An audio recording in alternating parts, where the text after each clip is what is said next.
ויאמר לו יהונתן, and Yonatan said to David, Machar chodesh v'nifkadeta, tomorrow you will be remembered, ki paked mushavecha v'gomer, because your seat will be empty. In Yidua, it's known, b'divrei Razal, and our sages, Divi Yisrael monin l'levana, v'umos ha'olam monin l'chama. That Yisrael count their calendar according to the moon, and the world counts according to the sun. And at first glance, this is a wonder. Why do Israel, who are on a higher level than the nations of the world,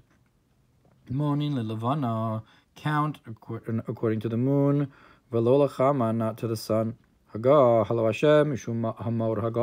And in commentary, why would we want to count to the sun? It's because it's the great luminary. Ve'amar Razal, and our sages said, Pnei Moshe kipnei chama, that the face of Moshe is like that of the sun. Upnei Yehoshua kipnei levana, and the face of Yehoshua is like the moon. So we see that the greater one is the sun. Nimtza muvan mailas hachama gadol harbe yosef. V'ayin b'zohar chelik aleph parshas Vayechi daf reish lamed vav sof amud beis v'daf reish lamed zayin amud aleph. And it seems to me that the main answer to this is that from the sun there's two types of flow. The first is an external flow, like the pasuk that the produce that is caused by the sun, the sun's light affects the produce. The second is an inner flow, and the second is the actual light that the moon receives from the sun. That this is the flow of the luminary itself, like will be explained later in the 5th paragraph.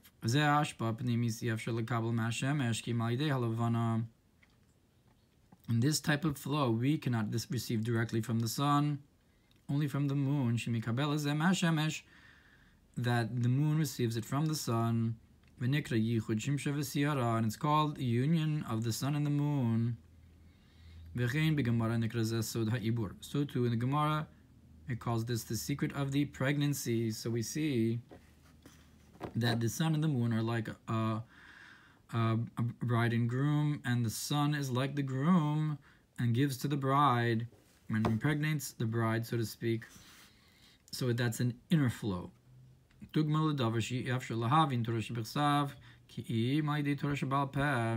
the likeness for this is that you cannot understand the written Torah unless you have the oral Torah, that the, so to speak, birth. So we can't receive the light of the sun directly. So too, we can't receive the written Torah directly. We need to have the explanation Hashem gave us in the oral Torah. So that's why we count the moon specifically. That through this we can receive the inner flow. Like the statement, that this is a crown of beauty to those who are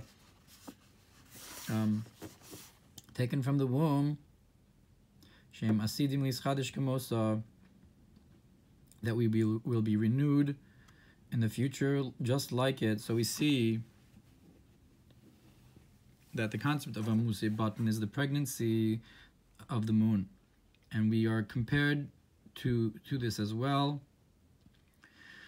that we were, so to speak, a nation given birth to. And Moshe Rabbeinu himself received this inner flow, to be beautiful like the moon, and then clear like the sun. And this is not the case with the idol worshippers who count in accordance with the sun. It's not that they're receiving the inner flow, they're receiving the external flow of the sun.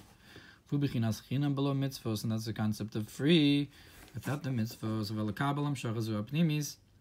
But in order to truly receive the inner flow of the sun, you have to have first the arousal from below of the feminine waters in the relationship of the bride and groom. And just like the moon was told to go and make itself smaller, the concept of bittul, and then it can receive the light. So too, the Jewish people, it says, because you are the smallest among the nations, like our sages said, that means that it's because of the humility that we have, and that we make ourselves smaller, so to speak, similar to the moon, in order to receive the inner flow of the sun.